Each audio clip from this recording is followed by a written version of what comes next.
Assalamu alaikum and welcome, friends and family, back to another episode of the New World Education Podcast. This is episode 005, and I'm your co-host, Sister Deborah Muhammad, and we thank you for joining us this afternoon. We should have a very lively discussion today planned for us. Once we're going to continue from last week dealing with the whole topic of the Supreme Wisdom the Supreme Wisdom curriculum. And today we have a very interesting topic for you. But what we're going to do before we do that, I would just like to get into, we have a new person on our set today. And we have Sister Shelley X Alexander joining us, hailing from the great city of Baton Rouge, Louisiana. Well, excuse me, from Lafayette, Louisiana, the great city from Lafayette, Louisiana, in the awesome state of course, of Louisiana. And we have her joining us on set today. We want to say that the New World Education Podcast is sponsored by the Supreme Wisdom Educational Center, and we are educating at the speed of thought. With that being said, we have Sister Shelley on set today, and we want to get straight to it. Sister Shelley is going to be the instructor for our upcoming class of the Supreme Wisdom Curriculum Orientation class. Yes, Sister Gabrielle is excited because she, of course, is one of our instructors. But this time, Sister Shelley is going to be the instructress for this class, and it is an awesome class. We still have 2 scholarships, and these are free. I know Black folks love the word free. And we have 2 free scholarships for those who would like to join us in this study. I'm not saying that it's going to be easy. Just because it's free doesn't mean that it's easy. It is a college level course, and it's going to require work. But for those who qualify, we would love to have you join us and have, experience this awesome instructor, Sister Shelley, in this orientation class. And we'll tell you and give you more details about this at the end of the podcast. So you have to stay tuned until the end of the podcast. Also on set, we have joining us today, Sister Gabrielle Muhammad, the co-host. And we also have Sister Demoiselle Muhammad, who is also a co-host, our sound engineer, and our production manager. So let's go ahead and jump straight into it today. We have the lovely ladies of Muhammad on scene. You all look so beautiful today. Oh my God. So Sister Shelley, so go ahead and tell us a little bit about yourself and tell the listening public about the course that you will be conducting starting October 5th, 2020. Yes, ma'am. Assalamu alaikum. I am just honored to be among my sisters today. As Sister Deborah said, I am Shelley X. I am a mother to an amazing 11-year-old boy.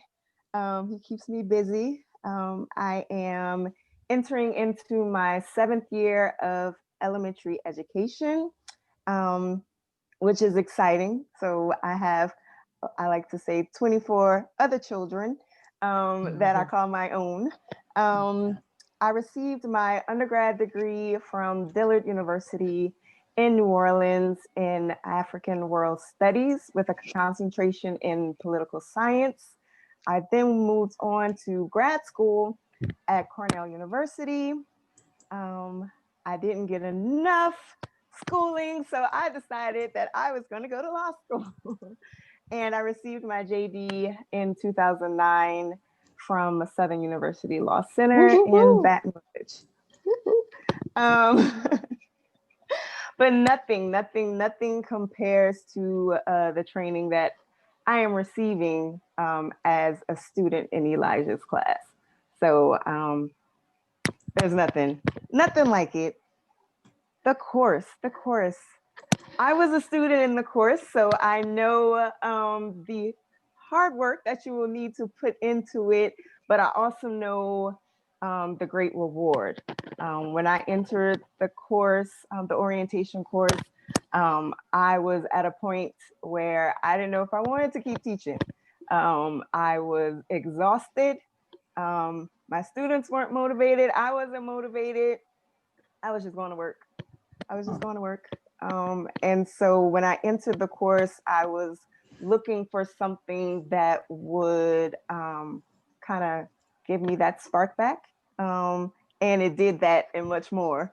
At the end of the course, I came away not only with knowledge, but I came away with a joy for teaching. And even as I started this new school year, which is interesting because I am teaching both online students and face-to-face students. Just that joy that comes when you study the teachings can exhaust it. And so I'm replenished and just excited about teaching and educating. So as Sister Deborah said, you're going to have to put some work in, lots of work, but I am here alongside you as a student myself, because I can never put myself higher or on another level. I'm a student right along with you. Even though I did complete the course, there's something new to learn. So I am excited for us to orient our minds to the teachings and what we can do with the teachings, what we've been given, and what we can do in terms of creating a curriculum. So I'm excited. I look forward to more students joining me in this journey. That's it. That's me. Okay, well, that is awesome. And as you can see that she is well qualified in this world in terms of education experience, and I mean, just the whole nine. And so we really encourage anyone who is either an educator, you could be a parent, you could be a homeschooler, where you're homeschooling your children. You can be in the student ministry. You will benefit from this class. And you could even be, your rank and file soldier. There is much that could come from this class. It's an orientation class, and it's an introduction into the certification program that we have, a teacher certification program. It's a 2-year program. And so this is a gateway. So this information, this will determine whether or not you would like to move forward in class, because it is a very intensive course of study, because basically everything that we've learned through this education system, you have to reevaluate. And then after you reevaluate it, because what we've been taught has been based on a lie, then we have to reimagine education from the standpoint of God. Just think about that. When you have to reorient your mind to now consider education from a God perspective. It's God-centered, but it's also from a God perspective. And so that's what we offer at the Supreme Wisdom Educational Center. We would love to have you come join us. Sister Gabrielle also has taught the class, and so I want to just give her a few seconds to really talk about why, if you're considering teaching from a Supreme Wisdom perspective, why should someone who's considering that join this class, Sister Gabrielle? Well, thank you for just throwing that one at me. But okay, so let me think about this. Why would somebody consider teaching from this? Well, one is that especially if you plan on teaching at an MUI or teaching at an MUI affiliate school, you want to teach in a way that it will produce the product that the school is purposely meant to produce. And so you're not going to be able to produce that product unless you use the foundation of the teachings of the Most Honorable Elijah Muhammad to produce that product. And so this class, you know, I'm teaching. Okay, I hear myself. Hold on for a second. But with this class, this gives you an orientation as to why you should teach from this perspective, but it also gives you, for those who are not aware, the background and the history of the current educational system that is being used in American public school systems and what it was intended to produce. And then it will give you the juxtaposition as to what the Master Fard Muhammad, when he came here, intended to produce through his students. And so this course is an excellent class to introduce you into those concepts and kind of get you to start to see that box that you're in, that Sister Demoiselle last week spoke about. It makes you aware of the box that you're in. And that's the first step into getting out of that box, is to become aware. But then it also offers a solution to get out the box at the end of the class. So I think anybody who plans on teaching at the MUI, but again, as Sister Deborah mentioned last week, the Nation of Islam is the Muhammad University of Islam as well. So if you are a teacher, a minister, or just want to be informed, this is a good class for you to join. Okay, well, we have our live chat going now. We're up and going. So if you have any questions or any comments that you would like to share with us as we enter into our dialogue, we welcome you to share it in the chat, and share this broadcast, this podcast with your friends. Share it on your Facebook page. Share it off of your YouTube page, because we want to get as many people involved in the new educational paradigm as possible. And this podcast is dedicated to a universal education for a universal people. At the Supreme Wisdom Educational Center, we want to help reorient the minds of educators to teach from the perspective of the teachings of the Most Honorable Elijah Muhammad and the Supreme Wisdom. And our goal is, in the future, is that every child in the Nation of Islam, both registered and not registered, eventually, we start first with home and then we move abroad, be afforded the opportunity to have this Supreme Wisdom education for, if not free, but almost free. And so we are looking at how can we educate as many educators as possible so that we can meet our objective and our goal. Because there won't be a new world until we have new people, and there won't be a new people until we have a new mind, and we won't have a new mind until we have a new education. And Master Fard Muhammad came to bring us something that's altogether new.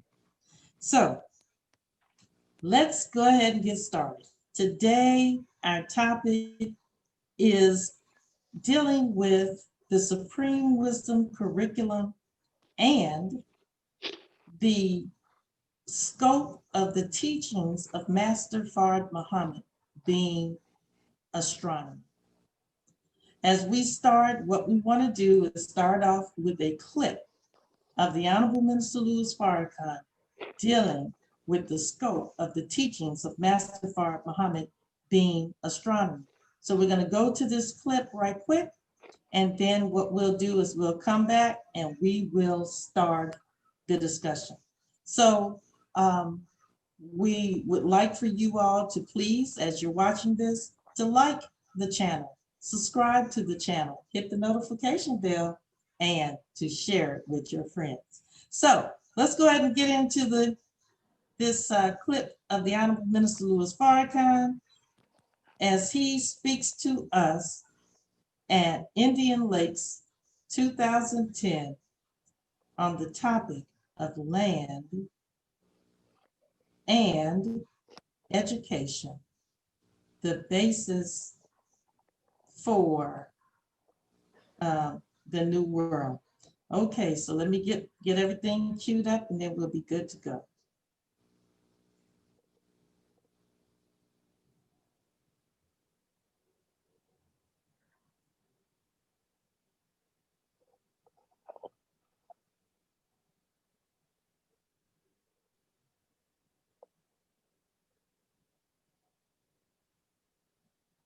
Okay, hold on just a second, because I don't think you can hear the sound.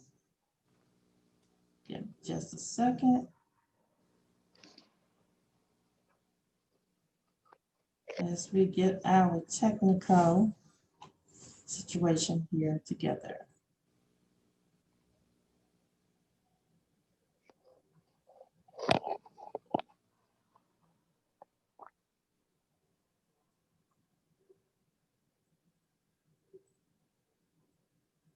Just a moment. You have the video muted on YouTube. Right. Oh, okay, it's muted there. Okay. I wanted to make sure that I shared the sound. Okay, because I didn't have it shared. All right, here we go.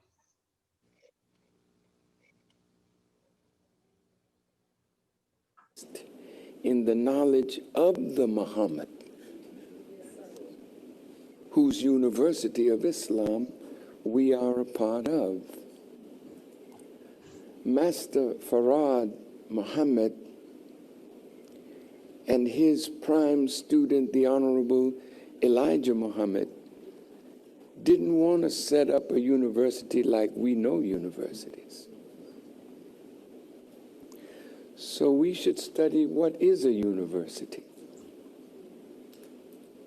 The Honorable Elijah Muhammad said, you can have a university under a tree as long as you are teaching subjects pertaining to the universe. Well, what Islam then should be taught at the Muhammad University of Islam? Is it just a rehearsal or regurgitation of old Islam that is under the sign of a crescent in its last stage? Well, why then did Master Farad Muhammad on his coming declare us to be a nation? And for the first time, we were referred to as a nation. And he, Master Farad, gave us a flag. The sun, the moon, the stars that represent the essence of life itself. So what Islam are we giving to the students? If he started us off, you that are educators, you couldn't get in the nation unless you enrolled. Well, what did you enroll in? You enrolled in the Muhammad University of Islam. So no matter what degrees you bring to the endeavor, you're striving now to get another one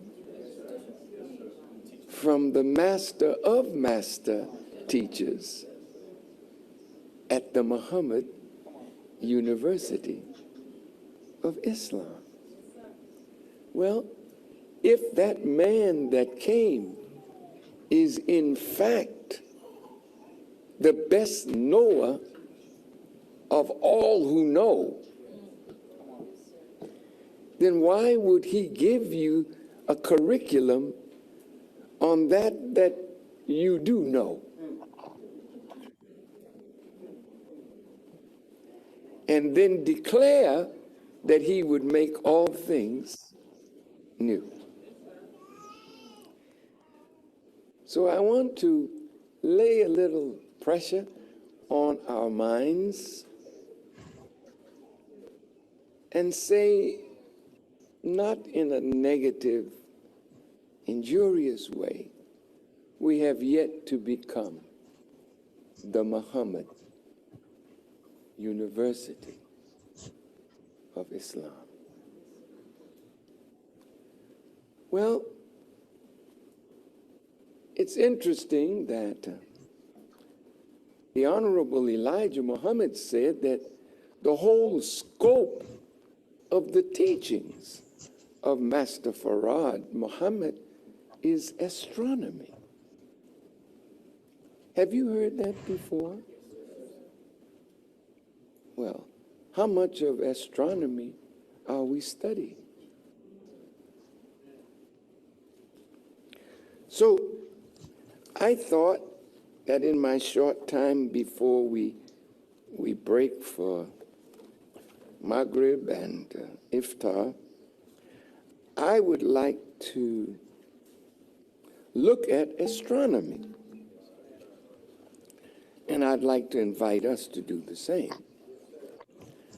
You know, if the whole scope of his message is astronomy, which is the study or the science that deals with the study of celestial objects, stars, planets, comets, nebulae, stars, clusters, and galaxies, and phenomenon that originate outside the atmosphere of Earth. Well,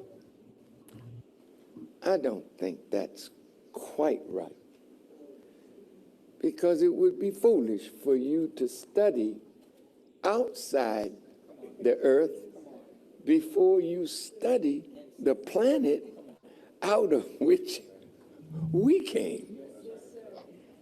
So the Honorable Elijah Muhammad invites us to enroll. And he starts us off with the student enrollment. Now, we may be teachers. Unfortunately, if we think that and arrogate to ourselves that we know,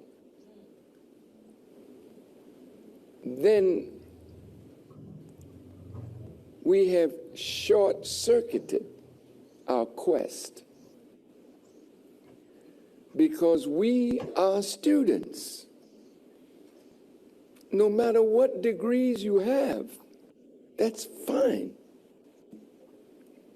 But we are students now under God in his Muhammad University of Islam. And he starts with a question: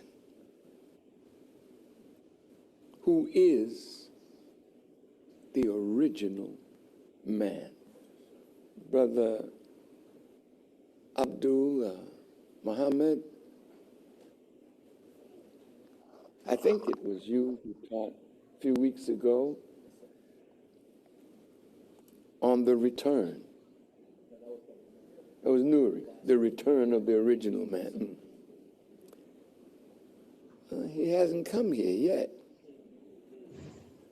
because we are the original man that must return. Return to what?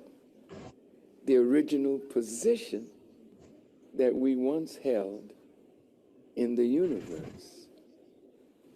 So who is going to return us to that state, and what is the process by which we are returned to that state? It starts with the student enrollment. And if we are not advancing that as a beginning step in Muhammad University of his Islam,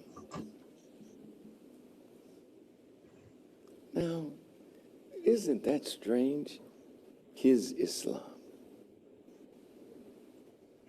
Well, what is Islam? In the lessons, it says Islam is everything sun, moon, and stars. Okay. Okay, we're going to go ahead and stop there. So let's go ahead and get at it. Let's get at it. So I'm going to start. I have a transcript of this, and I do want to apologize for the video quality where the voice is not synced to the word. I mean, the picture is not synced to the words. We're trying to acquire a better copy of this so that we can post it, because this lecture is such a seminal lecture that it deserves not to have anything that interferes with someone getting the message. We want you all to leave us a comment in the chat, and just get involved in this message. Share it with somebody, and let's go ahead and deep dive into the concept of the Supreme Wisdom Curriculum and the scope of the teachings of Master Fard Muhammad being astronomy. The Honorable Minister Louis Farrakhan said in this lecture, he said, we have yet to become the Muhammad University of Islam. Then he says, well, it's interesting that the Honorable Elijah Muhammad said that the whole scope of the teachings of Master Fard Muhammad is astronomy. He asked the question, have you heard of that before? Well, how much of astronomy are we teaching? So I thought in my short time before we take a break before Maghrib and Iftar, I would like to look at astronomy, and I'd like to invite us to do the same. If the whole scope of his teaching is astronomy, which is the study of the science that deals with the study of celestial objects, planets, stars, planets, comets, nebulae, star clusters, and galaxies and phenomena that originate outside of the atmosphere of Earth, then he goes on to say, well, I don't think that's quite right, because it would be foolish for you to study outside the Earth before you study the planet out of which we came. So the Honorable Elijah Muhammad invites us to enroll and starts us off with the student enrollment. And he goes on to say, no matter what degrees you have, that's fine. But we are students under God and in his Muhammad University of Islam. He goes on to say, in reference to a lecture that was done by Brother Nuri Muhammad, who is the return of the original man, he says, he has not come here yet. We are not the original man that must return. He said, return to what? The original position that we once held in the universe. So, who is going to return us to that state? And what is the process by which we are returned to that state? It starts with the student enrollment, he says, and if we are not advancing that, referring to the student enrollment, as a beginning step in the Muhammad University of Islam. Now, he says, now isn't that strange? He said his Islam. Well, what is his Islam? And we'll stop here. It says Islam is everything, sun, moon, and star. So we could look at defining astronomy from Webster's dictionary or Wikipedia. We can look at it, we'll do it a little deeper research, but let's go ahead. What is you all's understanding? Because we knew what we were going to discuss prior to coming in. So astronomy, what is it? What is astronomy? Everybody don't go at once. Yeah. No, I kind of wanted to, no, I wanted to come in like towards the end, because, you know, okay. everybody's going to look at like me, say, oh, you're the physicist. You talk about astronomy, but that definition you all can look up yourself. So I want to wait. No problem. Okay. Oh, no. Okay, Dr. Physicist, Dr. I was trying to come up with something cute Just say like this. Dr. Muhammad. That has Dr. a ring Muhammad. all to itself. I love it. I love it. I was trying to come up Me with too. something like Bill Nye the Science Guy. And with all your appellations, Galileo. That's the Yeah, appellation that that's we one like. of them. That's one of them. Yes, yes, the astronomer, Galileo. Yeah. Okay, so astronomy. What do we have? Who would like to go first? What is astronomy? And it being the scope of the teachings of Go Master ahead, Sister Farrakhan. Shelley. I'm just gonna put her out there. Yeah, Go put it out there. Since she's teaching the class. Well, That's right. basically, Right. what our little discussion beforehand, it's mathematics, it's Islam. We know that when Master Farad Muhammad came, he gave to us the sun, the moon, the stars. He gave us everything. So when we look at astronomy, it's everything. It's our Islam. Yes. Sister Shelley, I think your microphone is hitting your beads. I think Oh, your microphone. Yeah, that's what it okay. is. Mhm. There we go. Instead of over gold, she's over pearled. Okay, the pearls. Yes, ma'am. So let's go ahead and look at astronomy. And this conversation, it is deep, but of course, in order to get into the profundities of this conversation, sometimes it requires a little levity because when you're talking about astronomy, it really is everything. I mean, it's literally the study by definition. When you look at the root word astronomy, astro actually deals with stars. So the study of astronomy from the root of the word deals with stars, the study of stars. And that's interesting in and of itself because prophets are called light-giving sons. We talk about the ancient Egyptians who they believed, or the Europeans, when they saw their glyphs or netters, believed that they were studying the sun. Something very interesting about the sun, so much so that the Honorable Elijah Muhammad questioned Master Farad Muhammad about the sun. And Master Farad Muhammad told the Most Honorable Elijah Muhammad, if you question me about the sun anymore, he said, I'm not going to teach you. I'll teach you. And yes, and one of the things that Mother Tainetta, may Allah be forever pleased with her, said that the Most Honorable Elijah Muhammad told her that he wanted her to teach the women about the sun. So the whole concept of astronomy and astro having to do with the sun, that's very interesting in of itself. But I'm going to let Sister Gabrielle go ahead and give her exegesis of what is astronomy. Okay, you have some lighting Okay. issues. No Yeah, problem. the sun is setting in the west sun, as it huh? does, right? What you Right. say? Okay. It's So a that's what I'm sign. saying. See, it's everything. It's the sun, the moon, and the stars, and that's the sun right in my window. That's letting me know that it's time for the end of this day and eventually the beginning of another day. But don't let me get in my bag. Don't let me get on my rostrum because I can go forever. You have about an hour and 20 minutes, so you can get on. Okay. So I'm looking up, of course, the definition everybody knows of astronomy is the branch of science which deals with celestial objects, space, and the physics of the universe as a whole. And so that's what everybody thinks is astronomy. But when you're dealing with Master Farad Muhammad's teachings being the scope of it being astronomy, just as the astronomy deals with the universe as a whole, that's what Master Farad Muhammad's teaching deals with the universe as a whole. And even in the definition of the universe in the lessons is the sun, moon, and stars.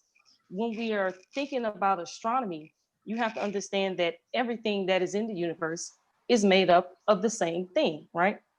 And we call those things atoms. So now from studying astronomy, we start to skip over to physics or quantum physics. And that's a lesson or a curriculum that we can get out of starting with astronomy and starting from the large and then going small. Another thing about astronomy is when you're studying these celestial objects, you're studying the substances and chemical makeup of those planets, those stars, and those celestial objects, which deals with chemistry. Because we can look at the color of a planet and we can, based upon the color that reflects back to us, we can detail the chemical makeup of that planet. Say, for instance, Mars is red. And we know that when you're dealing with red substances, that's a lot of sign that it's rich in iron, right? So now that gets you into chemistry. But another thing that I think that people take for granted about astronomy is this underlying thing. You have to understand, when you're studying the stars from wherever you are actually looking into the past. Every time we look outside of Earth and look at a star, we're actually looking into the past.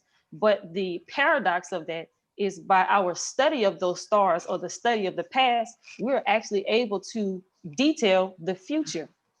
And why can we detail the future? Because we know that things move in cycles. So, and again, if we observe a phenomenon long enough, we can see that it will come around again. And then therefore we get time. When we're studying time, we're studying history. Because what do we use to tell time? One is a clock. And then another one we use to tell time or dates is a calendar. So again, what is the science behind the clock? Why is the clock in a circle and not any other shape? Why does the clock have 12 hours in it and they're all equal? What does that have to do with? Again, that comes with the study of the alternation between night and day. Okay, and so when you're studying the alternation between night and day, we're talking about the rotation of the earth. And that's how we get the clock that we get on our time.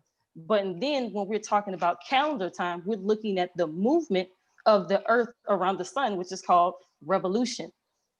And so again, it's interesting that when we look at time in this world, we measure it on this straight linear line that goes on to forever and stretches back to forever. And then the reason we have such a thing as a year is because time repeats itself. It's cyclical, but yet our calendars don't reflect that cyclical nature. But again, when you're so the same thing when you're looking at the earth will come back around to the same spot. That's the same way we need to look at history. And so when we're looking at the rise and the fall of nations, that's what you call cyclical time or sinusoidal time, right? And so now we're getting into this thing called trigonometry. But even going back to astronomy, and like the minister said, but we should start on Earth first before we look out. Right. Because that's the interesting thing that we study in physics, which is called, one is called parallax. And then it's another thing that we call, what's the word I'm looking for, Sister Deborah? No, not apogee. It's with the, with Einstein. When he, relativity, thank you. And when you're making any observation, it is relative to you, the viewer. You have to understand everything that I think about what a day is and what a year is not some arbitrary calculation. It's a calculation based upon your locale here on this planet we call Earth. If you were on another planet, if you were not the Asiatic black man or the Earth black man, and you were, as Minister Ava said, the Venusian black man from the planet of Venus, your concept of what a day is would be totally different than what your concept of what a day is on Earth. Your concept of what a year is, which will be totally different than your concept of what a year is on another planet. And even in the problem book, we have a set of problems that deal with the calculation of how long is a day on Mars, how long is a year on Venus. And you have to do these calculations because it's teaching you the principle of that, what, how you measure things is relative to you, the individual. So in a sense, you are the God of your reality, because what you see is different and is very, very germane to you as an individual. So each of us are literally, in that sense, we are gods in and of ourselves, because we are the ones who control our reality. How can we control our reality? By being able to move, by being able to change, by being able to show that we are here one time, and another point in time we're in a different place. And that gets into the study of calculus. But going back to geometry, I mean not geometry, I got ahead of myself, but going back to studying from the earth. Because again, we know, as Sister Deborah was alluding to with root words, when you're looking at the study of geography, everybody knows that geography is the study of the topical features of the earth, right? And when I looked up the word going back to the Greek, to geographia, the G represented the word for earth, and graphia had to do with writing. Word means writing. So you're talking about writing the earth. But then you have the study, which is geology, which is a little bit different, but geology is the actual study of the substances of the substance of the earth. But what also I found interesting in the definition that I found is that it also said the history of the earth and how it got to be the way it is today. Yes. So now you're having these things that connect. But again, the G means earth, and the ology has to do with the study of a particular topic. And then we get to this word. Now, this is where I'm gonna catch you, and I'm gonna end my point here and let you think on that. But we have this also subject that we study, which is called geometry. And what does everybody think of geometry? They think that's math. So now we have geography and geology that has to do with the study of earth. But now we have this word geometry that's math. And so when we think about our mathematical system, we're talking about a base 10 system that comes from what we observe from earth. We can count 10 celestial bodies, right? And then there's that correlation between the big 10 of the universe and the big 10 of our bodies. We have the big 10 10 toes. of the supreme of the Yes. So we Right. have 10 toes, 10 fingers, we have 10 body systems, and then we have 9 body systems, with the 10th In the being the brain, right? And so now we're dealing with that big 10. And so when you're going into geometry, it talks about the study of the lines and shapes, but where did those lines and shapes come from? It came from the study of the earth itself. And again, say for instance, if we as human beings, we wouldn't have been human beings if we were on any other planet. But say for instance, we lived in a solar system that only had 5 planets. Do you think we would still have a base 10 number system? Another thing to think about is that even going back to time, which deals with history, look at the name of the days of the week. The names of the days of the week are literally the names of the planets. Right. Yeah. Moon day, which is but again, in the supreme wisdom, we also call the moon a planet. But moon day, we have Sunday, we have Mars day. But then that's when we get into the different language, because on Tuesday in English is in French, it's actually lundi. I believe. No, Monday is lundi, excuse me. But Monday is moon day, and in French is lune day, and the lune has to do with lunar. And then I believe you have, now I'm not going to show because I haven't visited my French, but you also have vendredi, which has to do with Venus day. You have mercredi, which has to do with Mercury day. And then in English, we have Saturday, which has to do with Sunday. So again, you cannot escape astronomy when you're dealing with life, because everything that we deal with in life is based upon our study of our relationship to the universe itself. And I can go on and on forever, but I know you've heard of this. You have the horizon, which comes from the word Horus, the god of the sky, who rises. So when Horus is rising, you call that plane that you see his motion the horizon. You have the word hours. Yes. which is Horus, which goes back to Horus. Right. So, but the word Horus goes back to Egypt, even though that's probably the Greek pronunciation of a name, but it's still pointing to Right. that all the way back to antiquity. Mm-hmm. People Mm-hmm. on this planet have found that their relationship to the universe is very important, and Mm-hmm. they have always made monuments and statues and developed systems Mm-hmm. around the universe, because Mm-hmm. again, they saw a correlation between the universe and themselves, and it only makes sense that you see a correlation between yourself and your source. Mm-hmm. You know, so Mhm. if I want to know something a little bit about myself, I will study my parents, Mm-hmm. because that's where I came from. And Mm-hmm. then, so in studying my parents, I can learn more about me. Or as the minister said, that he learned more about his mother by studying himself. Mm-hmm. Mm-hmm. And so it's back and forth. So when we say that the universe is everything, sun, moon, and stars, that is not hyperbole. That is a fact. Mm-hmm. Mm-hmm. Mm-hmm. But I'll leave it at that. That was a pause for right now. I'm saying. And Yeah.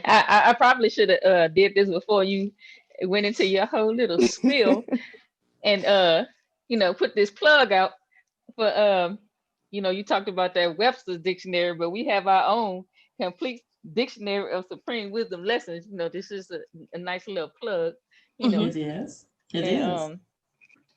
and guess what, where we actually have in this supreme wisdom lesson dictionary? Astronomy. Okay. Okay. So it says the scientific study of the individual celestial bodies and of the universe as a whole. Its various branches include astrometry, astrodynamics, cosmology, and astrophysics. And I believe that was something you want to deal with. Astrophysics, if I'm not mistaken. Um, we talked Who, about me? it earlier. No, so Deborah. Okay. Okay. Okay. We're gonna not really deal with astrophysics per No, se, but the whole concept of, because we want to stick with that, the whole scope of the teaching is in astronomy. right. But yes, astrophysics is using the mathematics associated with physics to study these celestial bodies.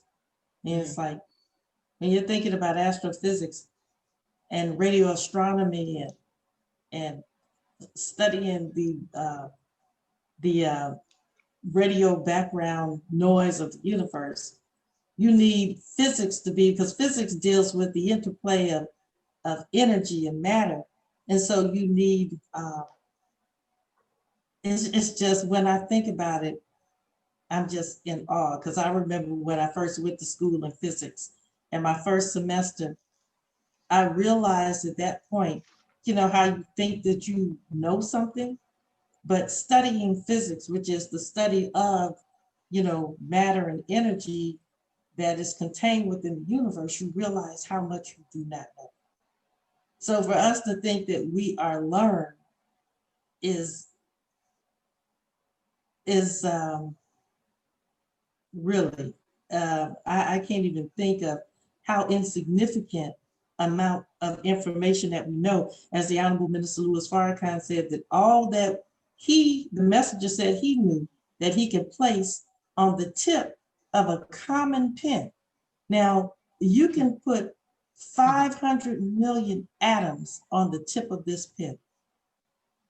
So if he's saying that what he knows is so insignificant that you can, place it on the tip of a common pen in terms of the universe. So understanding how vast this universe is, how much knowledge, and then we live in an expanding universe. So when we get to the end of the universe, which we're taught that is 76 quintillion miles in diameter, it expands more. So we never can exhaust the wisdom of God. So that's just how important that is. In order to study this, you have to study the universe, you have to know something about physics. You have to know about astronomy. You have to know about mathematics. So when we're talking about a universal curriculum, we're talking about a universal curriculum Right. based on the universe. And so I want to bring something to the table that is from our lessons, which we're not going too deeply into them in this form, but it is said in one of our problems in the problem book that after learning mathematics, which is Islam, we talked about that last week, and then he said Islam is everything, sun, moon, and stars. So we have, if Islam is everything, sun, moon, and stars, which is astronomy, and Islam is mathematics, there's a correlation here. There's a correlation here. And then he said, and Islam is mathematics, it stands true. You can always prove it at no limit of time. Now, interestingly enough, we have a little something here for us to masticate on. And you can find it in the Supreme Wisdom curriculum that is published by the Supreme Wisdom Educational Center. It says here, in studying the subject of mathematics, I have found that the root meaning of the word mathematics has evolved over time into the meaning that we take for it in the present. But in examining the root word, it means much more than that. And then it says below is the etymology of the out of Greek into American English. So let's look at it right quick. So the development of the word mathematics. The word mathematics comes from a Greek word, which in ancient Greek language means that which is learnt. So actually, mathematics in Greek means that which is learnt. Hold on, Sister Deborah. Yes, so ma'am. you're saying the word learnt is ancient. Is ancient. Thank you. Ancient Okay, I Greek. just want to put that out there. Learnt is ancient. It's not modern ebonics. Or maybe it Okay. is, but learnt. Say it. Say it. Look, that has evolved into another connotation. So learnt. And it also means what one gets to know. Hence also the word study and science. And in modern Greek, just lesson. So we're talking about mathematics meaning so much more. So after learning mathematics, your study, your lessons, okay? And that's what it just means, lessons.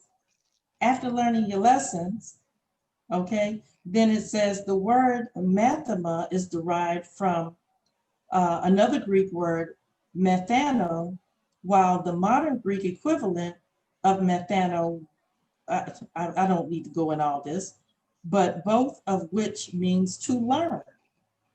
So the word mathematics actually at its root means to learn.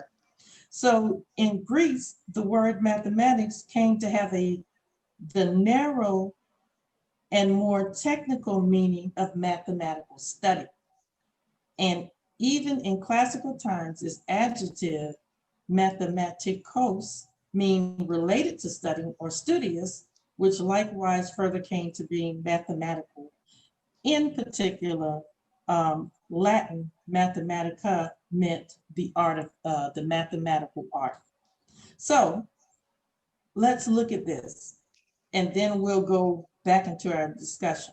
In Latin and in English, until around 1700, the term mathematics more commonly meant astrology, or sometimes astronomy.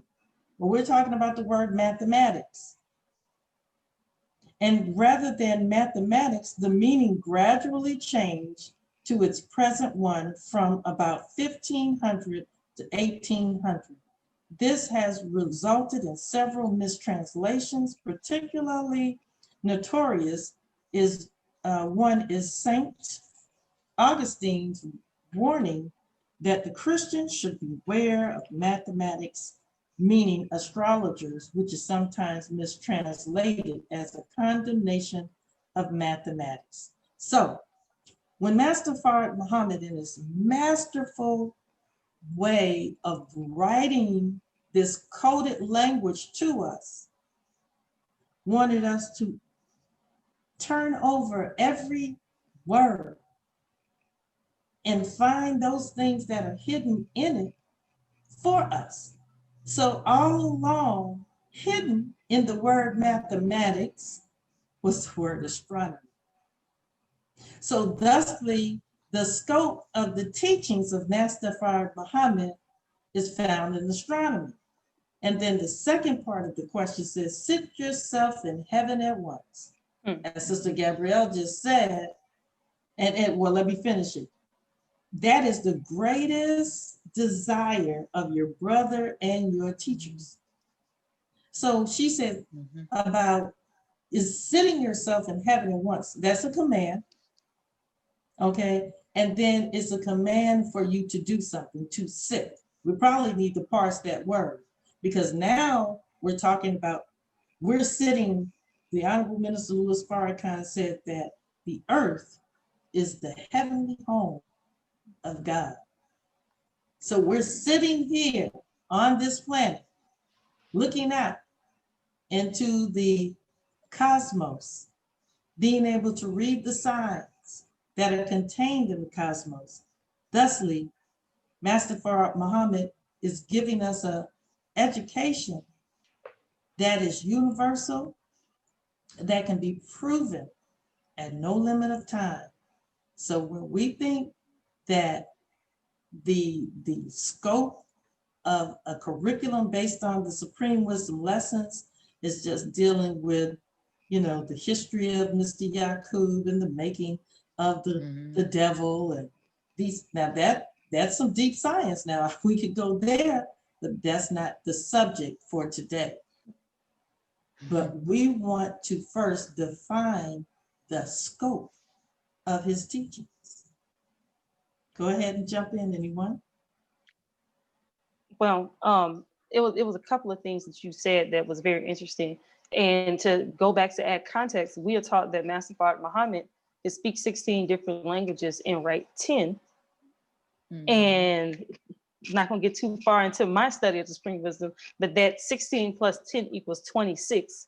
And so in going back to that same part, that same part of the Supreme Wisdom lessons, problem number 13 from the problem book, it mentions that there is a language with 26 letters.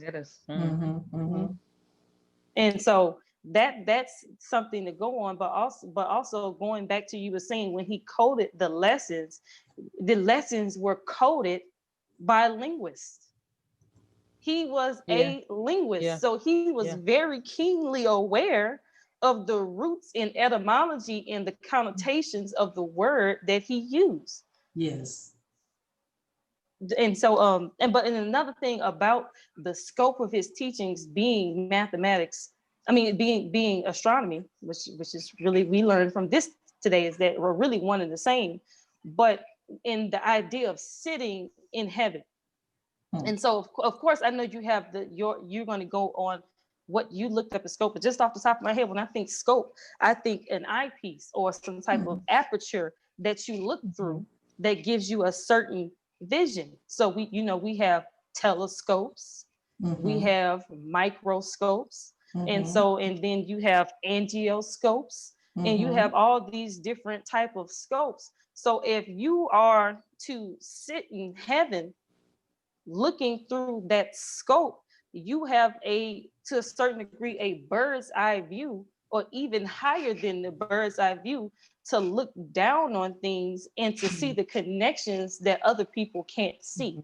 And so the only way you can put together certain disparate parts, just like the whole thing about, they say, if you looking at a picture like straight forward, you might just see just a blur of colors and things like that. But as you pull back, in a certain sense, you can actually see better by getting further away from the situation. And that's the same thing what the minister, I believe, was alluding to in his lecture on July of last year, when he mentioned about Jesus, always is mentioned in reference with a mountain, because it's a high place. It is dealing with the ability to look from a higher perspective to get a better and more concise view of what you are doing. And so the further you are on the ground, not saying that the people who are down on the ground are less important, but your effectiveness is a little bit more limited than somebody who can see higher. So when Master Fard Muhammad is giving us all of these lessons, he's really trying to sit us in heaven, in the sense that he's trying to give us a higher perspective to look at things. It's Good not that point. he's making up things to look at. He's just saying, pull back and you can see, if that makes sense. Do you all remember when the Honorable Minister Louis Farrakhan on July 4th said this very interesting thing when he talked about martyrs? And he Say Mars? martyrs. Yes. And he referenced compared by Prophet Muhammad, the ink of the pen of a scholar is, he didn't say more important. I forget the exact word. I think he's trying to say more powerful. I recently watched it a couple of days ago. Yes, than the blood of a martyr. And he says that the ink of the pen of the scholar has the ability to write and make the enemy smaller and smaller, which goes to your point, because the more universal your scope is, the more you realize how insignificant the people are that you have given this power over your lives. So once you pull yourself outside of Earth, then how important, how significant is your enemy, your open enemy? He's not at all. too significant. Yep. When you go universal, go ahead. I was just gonna say, the Most Honorable Elijah Muhammad said, I will have you, paraphrasing, I don't know if he said smart or wise, that you wouldn't even know that the enemy was there. I would have him wrapped around your finger, your pinky finger, I believe. That's right. And you wouldn't even know that he was there until you look down at your finger. And so, that's it. You're right. Broadening your scope. So why wouldn't God come and bring us an education that will break us from the chains of servitude from our open enemy? And that's by broadening our scope. One thing that everybody should do is to travel. Travel outside of your city, travel outside of your state, wherever your money can afford you to travel. And Elon Musk, I even think, has a couple of space SpaceX. If you have enough money, you can travel. Interesting, the name of his program is SpaceX. Yes, and he has CyberNet too, which is another story, another class. But the point is that travel wherever your money can take you, because the more you go outside of what you're accustomed to, the broader your perspective on the world becomes. So you go from a local perspective to a universal perspective. So the Most Honorable Elijah Muhammad over time went from a very narrow perspective of just the Muslims to Black people in America. Then he goes to Black people that are in, the Caribbean. Then he goes, like they say in England, over the pond. So he becomes more and more, he expands out until he becomes universal. And as he left us, he signed out, from Elijah Muhammad, the messenger to you all. So that means that his perspective expanded over time. So which brings us to that when we look at the supreme wisdom, our consciousness has to expand beyond the narrow band of vision that we have about it. So that's why when we say that the supreme wisdom is a universal curriculum, it's because our consciousness has to expand. Not that we need more, we just need to expand our scope. Sister Shelley? Yes, ma'am. And as we're expanding, we're evolving over time, just like the universe itself is expanding and evolving. And so as we do that, we also need a curriculum that is going to expand and evolve over time as well. So the beautiful thing about what we've been given is that, it evolves with us. It stands, the test of time. So that was an interesting point. Yes, exactly. Exactly. Anyone else before we go off into something else? Okay, well, I want to bring, I'm sorry? Go I ahead. want to bring up, go ahead. No, Sister go ahead. No? Okay, No, so ma'am. I want to bring up something from someone who would have been a contemporary with the Most Honorable Elijah Muhammad. And some of us have heard of him. Now, of course, we don't put their scholarship over what Allah has brought, but you have to begin to start studying. And the Most Honorable Elijah Muhammad said we're supposed to study great nations and great people. So what we want to do is see, and when you study their writings, you get an opportunity to get into their minds. So I want to bring this from Manly P. Hall, who was a 33rd degree Mason and a contemporary of the Most Honorable Elijah Muhammad. And he was speaking on the wisdom of the Greeks can help solve problems of modern society. Of course, we know that the Greeks, because history is best, most attractive and best qualified to reward its research, we know that the Greeks studied under the original people in Egypt. And so he says, now to begin with mathematics, he said, the greatest of mathematics of antiquity probably was Pythagorean and Euclid. Both of these individuals realized that mathematics existed on 3 levels, and that each of these levels was symbolic of some kind of universal truth. In the Greek states, there were no mathematicians that did not believe in something besides mathematics. Like today, we have a materialistic perspective where the earth is just, it randomly evolved from a Big Bang theory, and that, there's no connection between the spirit and the physical. And then he says here, at first of all, mathematics became the basis of the realization of exactitudes of existence. Now that's they spoke differently then, but just to slow that down just a little bit, the first of all mathematics, the first level of mathematics, he states, became the basis of the realization of the exactitudes of existence. So the purpose of mathematics here, he's saying, is to prove the existence of everything. Think about that.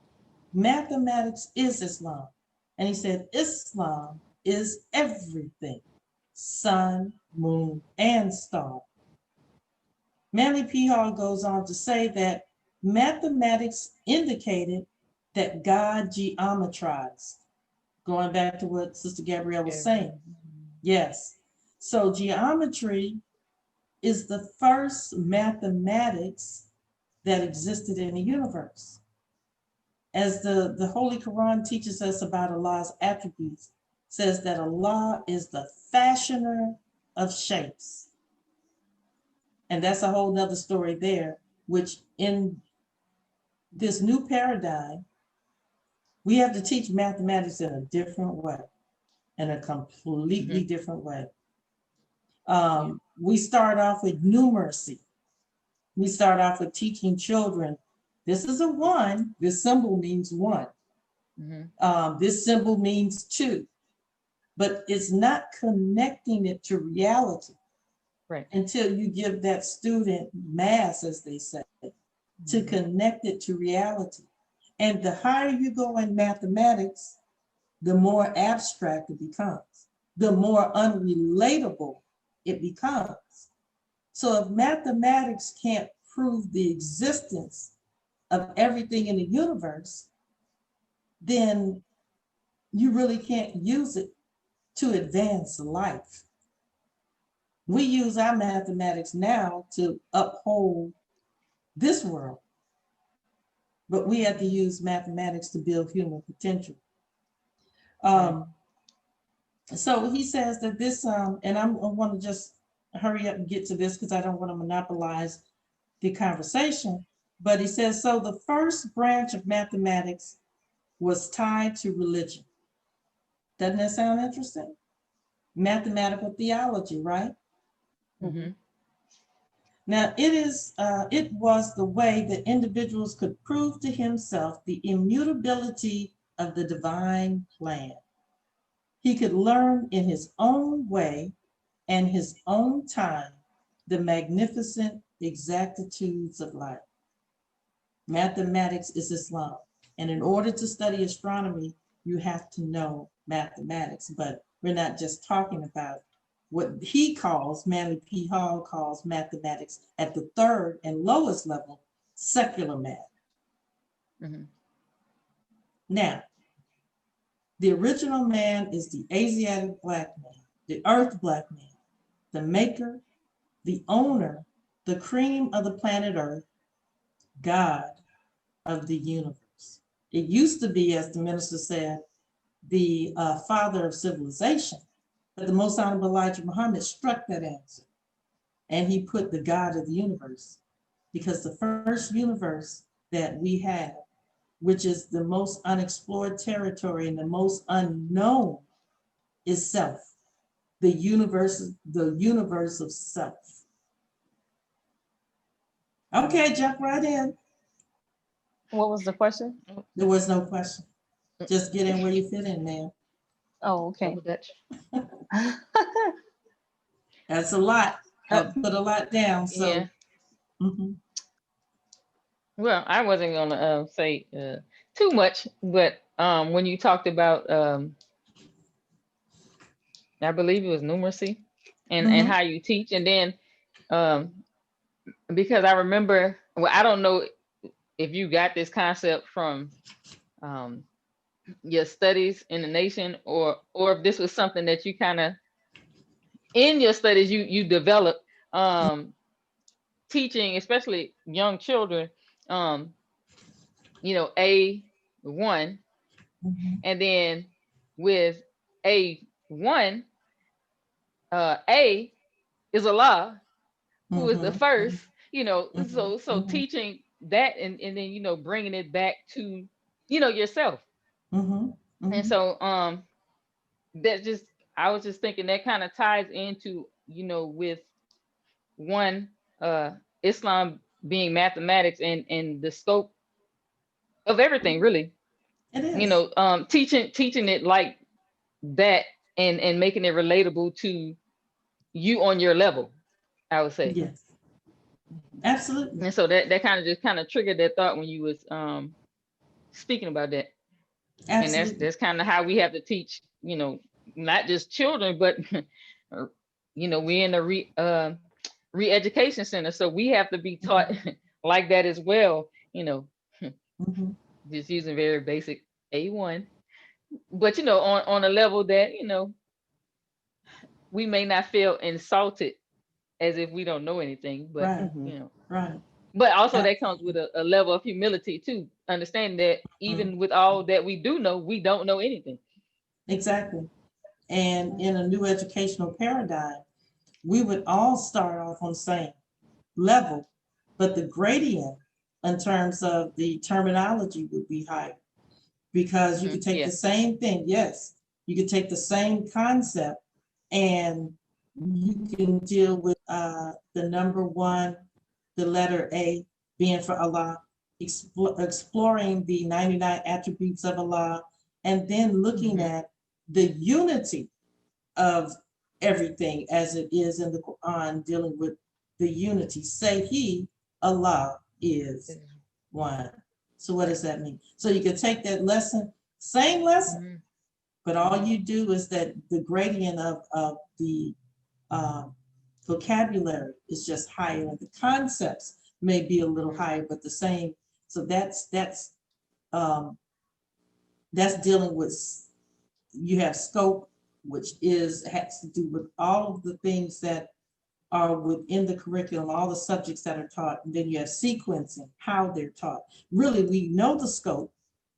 The answer to the question is the sequencing. How do we sequence this? How do you sequence learning the universe? The Honorable Minister Louis Farrakhan said, if you want to know about God, he said, study how God created himself, study how you were created. Right. If you want to know about the universe, study yourself. So the first study, you are Earth. You are Earth. We are Earth. So the whole thing about understanding that most fundamental of all questions, who is the original man? Yes. Yes, ma'am. I also want to go on that, what you were talking about. A lot of times, your first, like in ancient times, the first introduction to math was through religion. And kind of tying in everything we're talking about when we're talking about mathematics, when we're talking about astronomy. And that's another place where you see that overlapping in religion as well.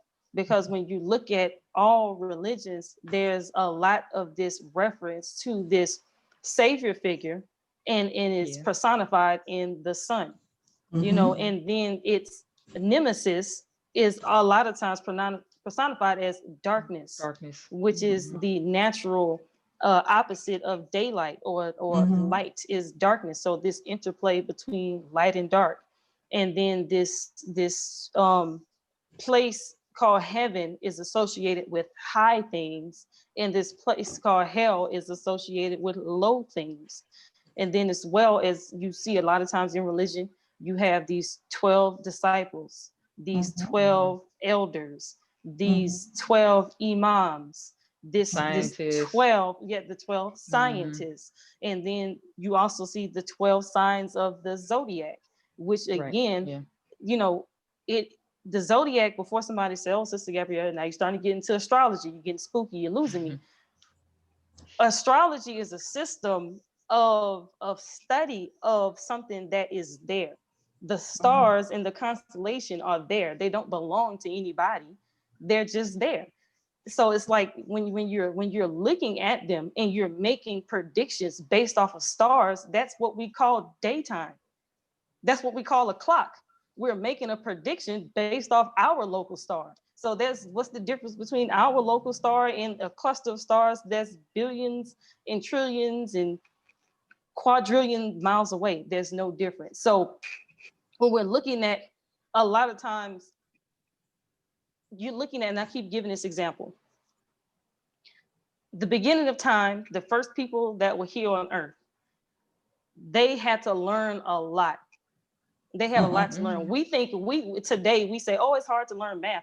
Math is hard. Math. I said, well, put yourself in a position where there was no math to begin with, and you had to create math yourself. How do you create math? You have to observe. You have to watch, and it takes a long time to see these cycles to repeat. So in order for you to be able to make a whole science behind the cycle, you have to be an ancient person, an ancient people that had the ability to write things down so the people behind you can pick up where you left off and continue it. That's right. And so these first people, who are the ancient people and that came with the universe, they made math.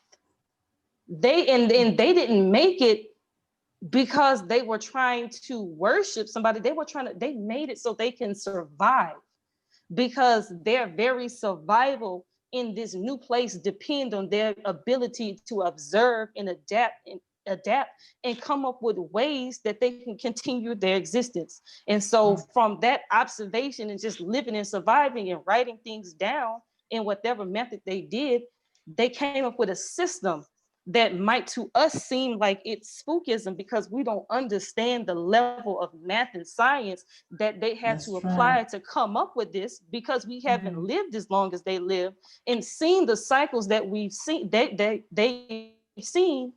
We say, oh, it doesn't exist. No, it just hadn't come around in your time. So now, say for instance, going on the teachings of the Most Honorable Elijah Muhammad, you have the universe, which is what, 78 trillion years old, and then the sun is 76 trillion years old, and then what happens is everything is set in stone. But and then 66 trillion years ago, everything that people had known for trillions of years had changed. The universe and in our outlook on life that we see today was not the same 66 trillion years ago, before the deportation of the moon. So they had to come up with a whole nother science that fit their circumstances right then and there. And so again, now you have trillions of years of history and cycles that are being written down and codified. And then now you have this, well, at that time, there was a problem, but now you're trying to fix this problem in humanity that has caused this tragedy of the deportation of the moon. And so 8,400 years ago, you have this man named Yakub that is going to make a people that are meant to solve these problems that has been plaguing us since the beginning of time. So now you have trillions of years of history behind you, and you have a brand new people that are 600 years old.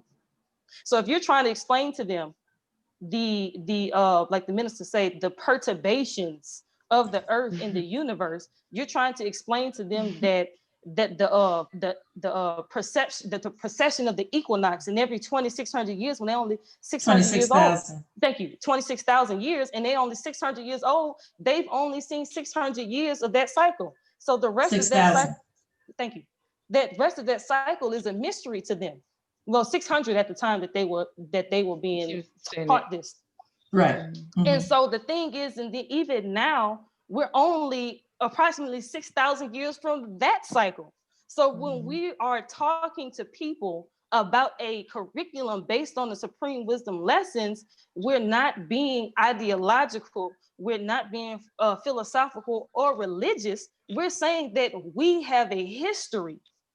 We have a perspective that far exceeds anything in this world that's existed for the past 6,000 years. And because of that, because of our qualifications, we are the ones that are qualified to teach everybody else. It's not hate, it's not bias. We're just simply saying that we're more qualified with the knowledge that we have, because the knowledge that we have is of a higher magnitude than the knowledge of this world.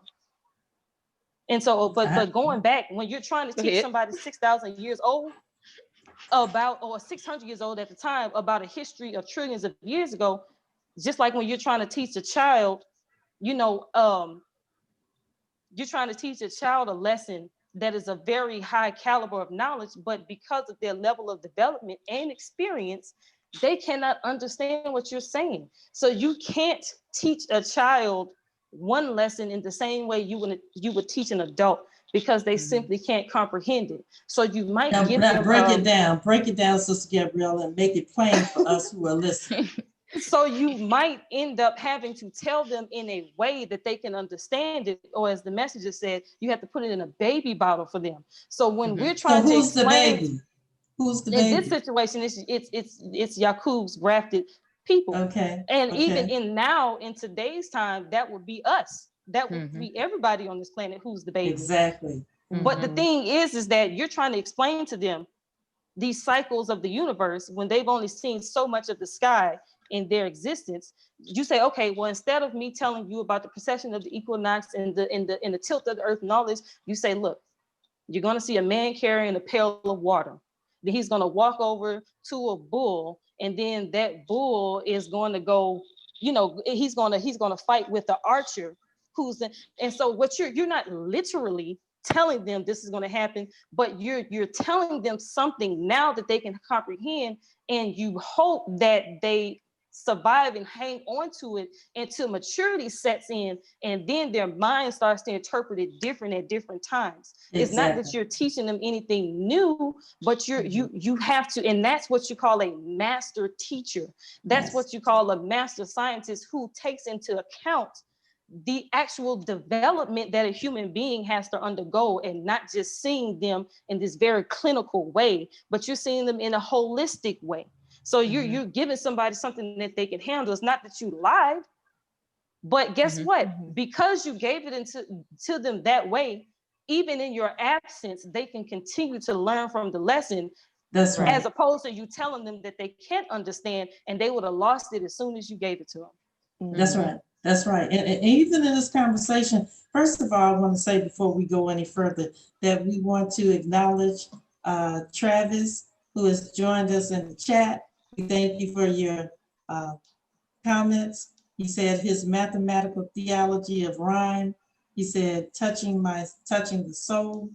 And then he said all praises due to Allah. And when Sister Gabrielle started dropping her pail, like she said she was full, he said, wow.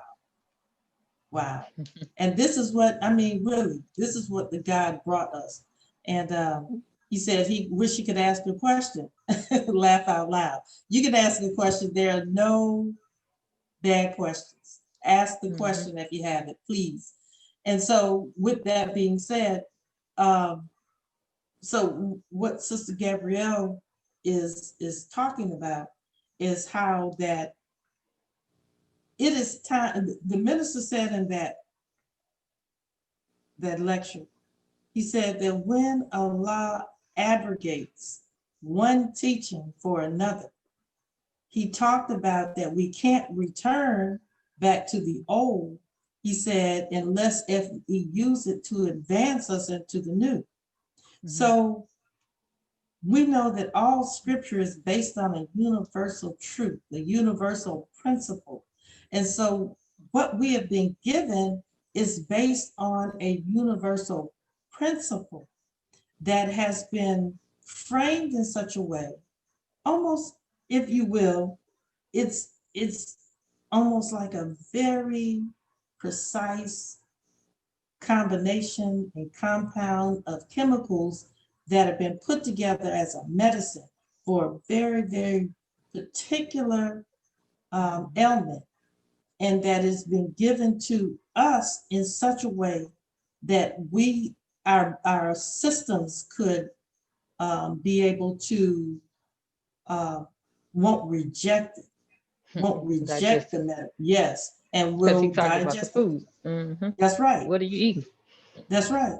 And so how do you take a people who have been completely and utterly destroyed, teach them a knowledge that is universal without losing them along the way? And so what we submit is that now we have grown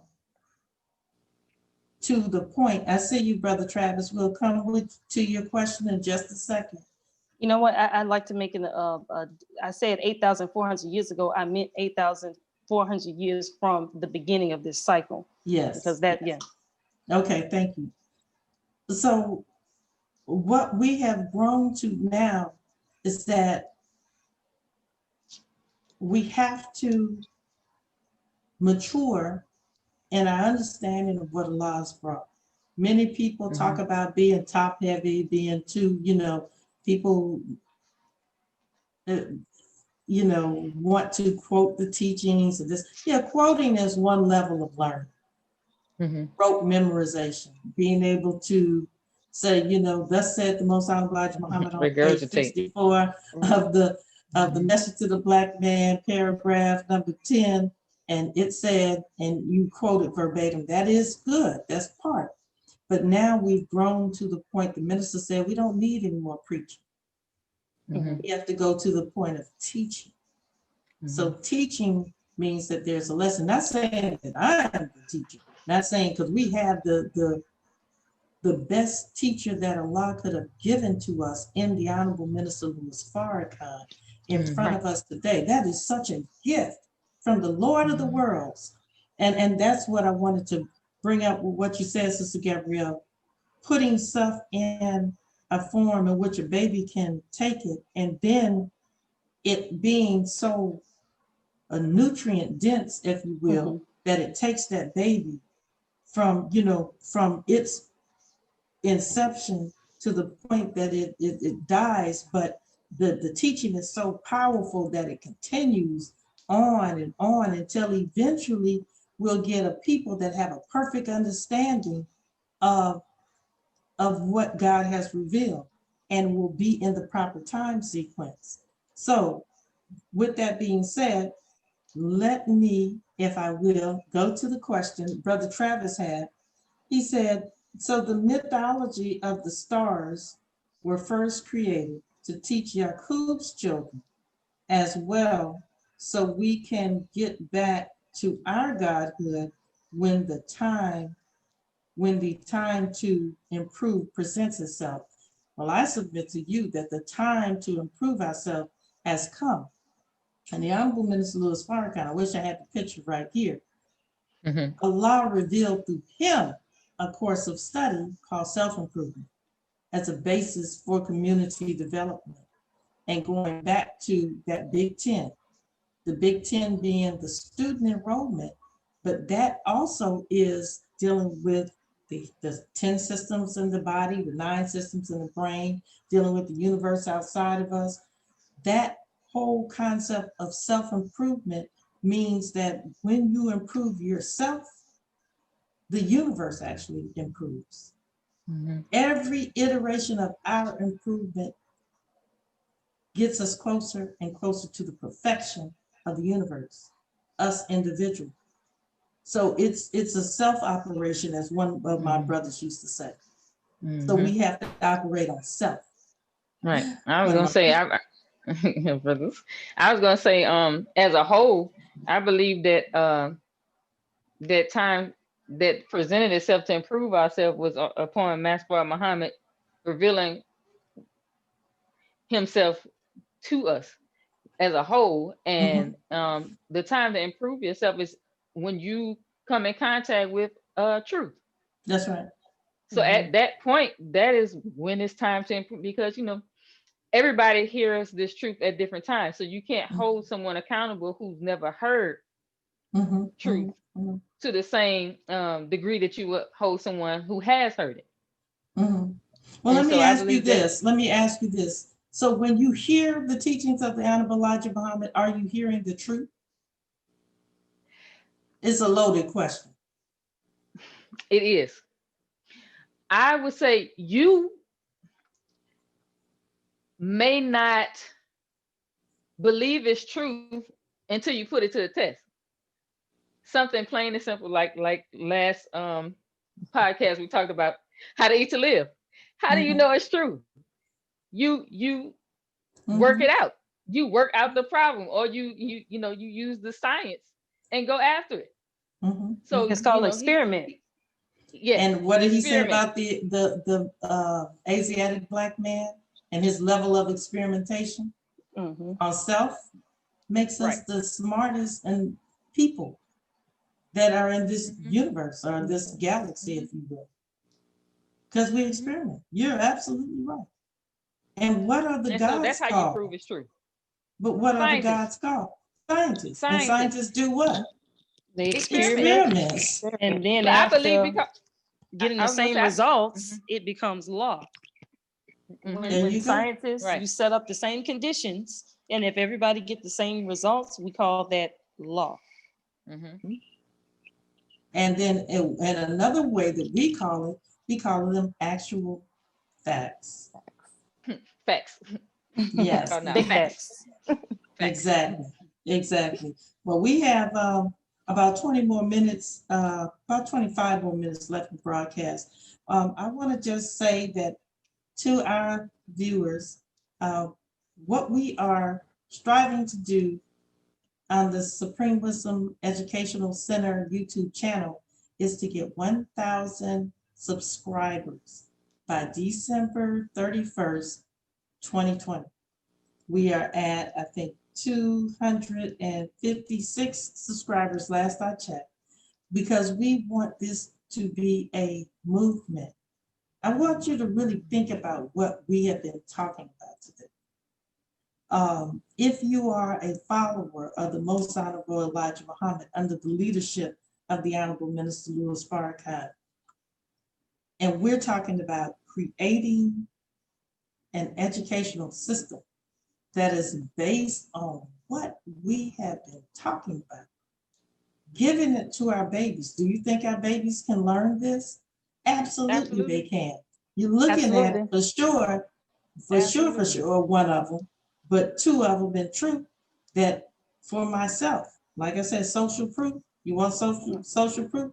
There you go. Yeah, but It's we all them. that baby. We all Yes. represent that baby when we This first is came. true. Right. So we all, so Mhm. really it's 4 of us in the entire nation Mm-hmm. that are those babies that are proof. Because when we all came to Yes. this, whether you were born Right. in it or you came, like Sister Deborah said, in this new paradigm, it's not based on your age, which is going to relegate you to a grade, but it's based on your sufficiency at that level of attainment. So again, Mm-hmm. in this new educational paradigm, you might find yourself in the class with a 12-year-old, and you might be, Right. you know, And 30. I could bear witness to that, because going to, as I stated last week, just giving a backstory about me, going to the International Islamic School, they had Arabic classes. That was a part of the curriculum. And I was around 15 in a class with 6-year-olds. Yeah. And it had nothing to do with my age, but everything to do with my level of where I was in learning Arabic. And that's I how had this new no knowledge educational of it. paradigm is. I mean, and like I think you said, Sister Damazelle, it takes humility. Mm-hmm. And And this so is just the imagine, excuse me, I was gonna say, then just imagine, and I took that class right before lunch. So I'm walking in the class where the children have to, I'm 15 and they're 6, and they have to walk down the hall with their hands on their fingers to be quiet. And then you see the little children and then me way up here. But that took humility. Imagine, and the other children my age having to look at me walk in the same class and walk in the line with 6-year-olds. but that's really a beautiful lesson for all the students that were involved. Understanding that no matter how old we are, we're still students and we start at the beginning. And that's how Right. we learn. Right. So But that's if you- really a beautiful But if lesson. you think about it, that's how we already have it set up. And it's because like an MGT class, I said it's a beautiful example, like even in our personal lives.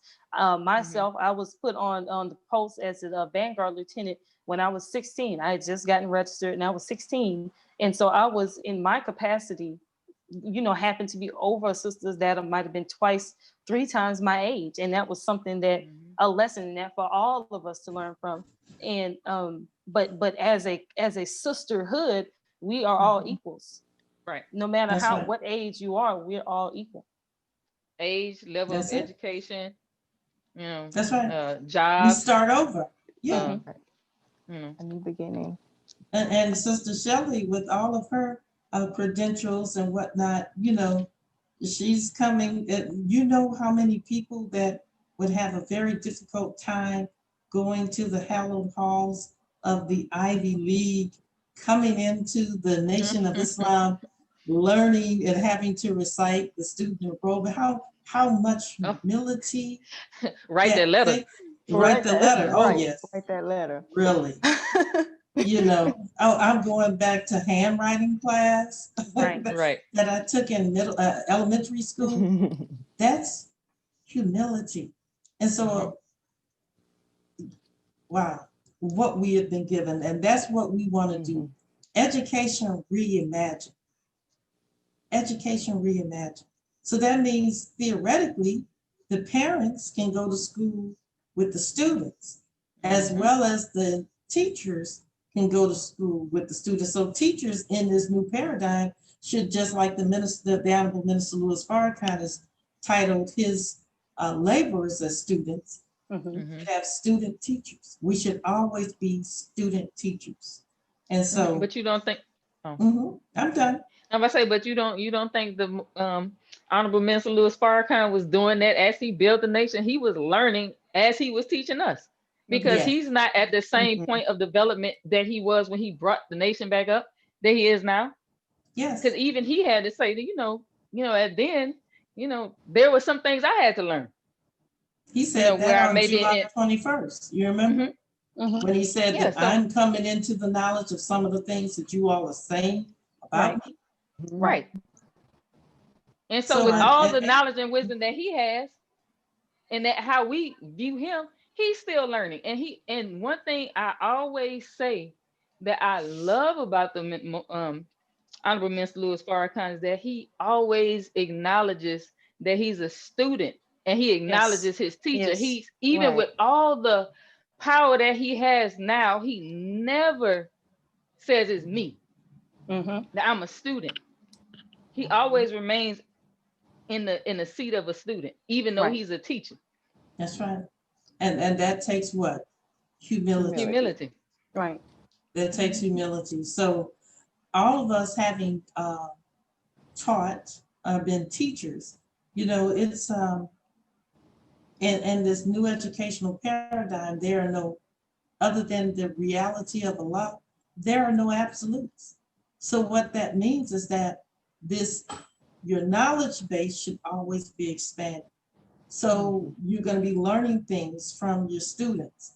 And the minister said that in this new educational paradigm, that the students must evolve past the teachers. Right. And if they're not evolving past the teachers, then your education is eventually going to die. That's what Right. we're looking at now. Because that's not building a new world. If they're not evolving, you're not building something Right. new. That's right. That's right. And so, this is what we're talking about. So astronomy, going back to that, I want to deal with something that Sister Gabrielle spoke about. And this comes from an article from our beloved mother, Tainetta Muhammad. And it was in an article titled The Supreme Wisdom Advanced Technology. And the subtitle is He, Allah, makes all things new through the renewal of our mind. And then she says, tracing our nation's history back to 66 trillion years, we discovered that in this course of the making of the moon, one of our scientists, in his zeal to force the people living on our planet at that time to speak the same dialect of the spoken language, was determined to prove his wisdom in opposition to the other scientists.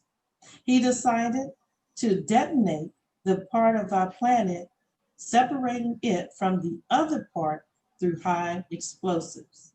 In so doing, he destroyed part of our population and produced a satellite we now call the moon. The Honorable Elijah Muhammad stated this scientist had the idea of murder in his mind, brought about through dissatisfaction. The Honorable Elijah Muhammad further stated that he produced a wonder in our heavens, which actually changed the rotation of the planet Earth around the sun. This change inclined the axis point of our Earth slanted position to the plane of our orbit from the North Pole to the South Pole.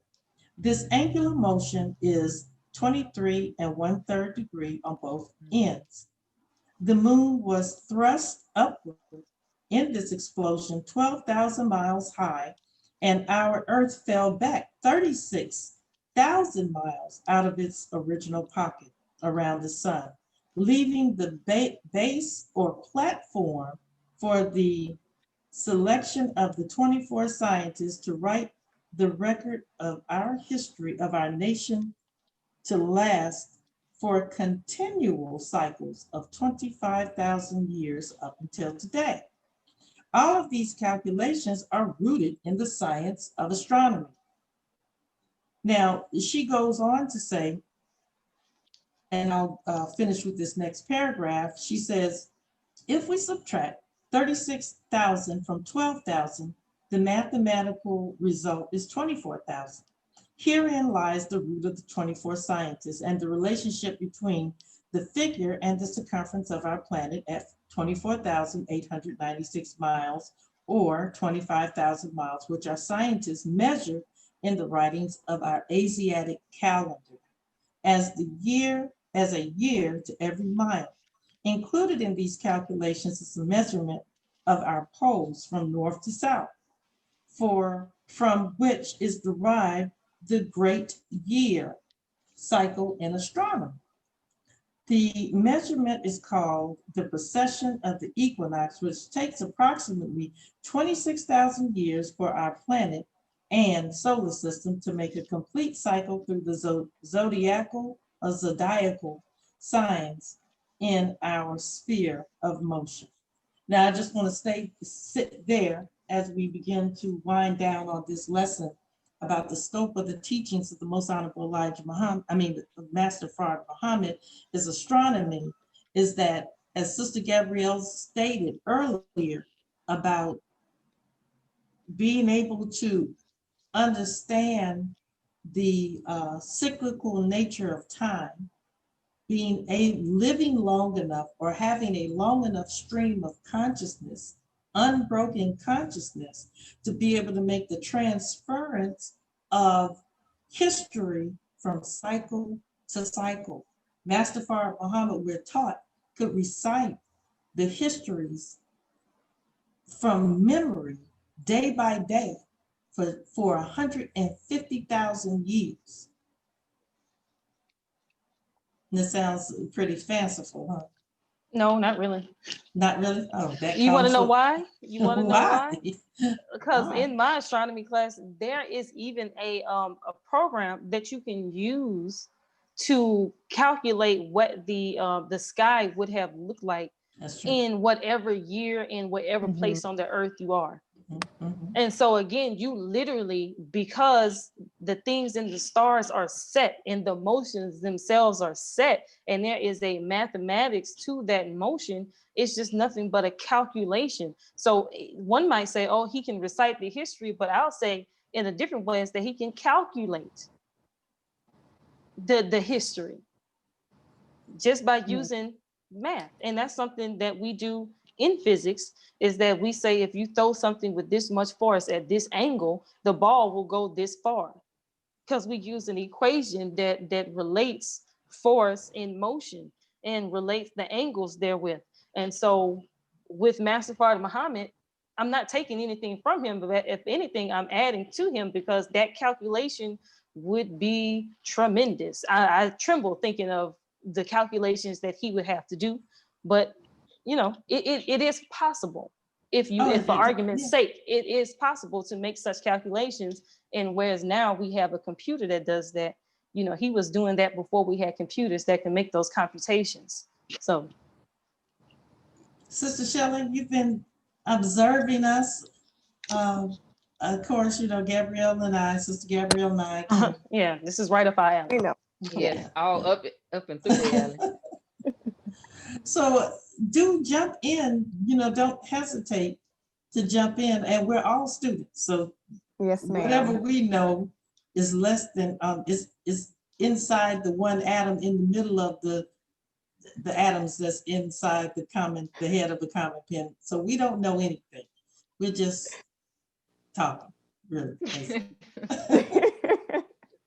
Yeah, that is so Yes, true. ma'am. There was just one point I wanted to just kind of reiterate when we were talking about the universe of self, and just bringing back the study of astronomy as a study of everything. And when we're looking at it in terms of a curriculum that you're teaching to the student, and just the importance is so crucial that the students see themselves, in the learning. We're studying self. Our self is the universe. So tying that and making those connections when we are developing curriculum to keep the students engaged and to keep them wanting to learn. And I think that's one of the many beautiful things about the teachings, is that when you look at it from the perspective of a curriculum, and I'm pulling out this subject matter for math, I'm pulling out this subject matter for social studies or English, having the student be able to see themselves in that lesson just makes the learning process that much greater. So I just wanted to tie that in. Yes, Sister Gabrielle.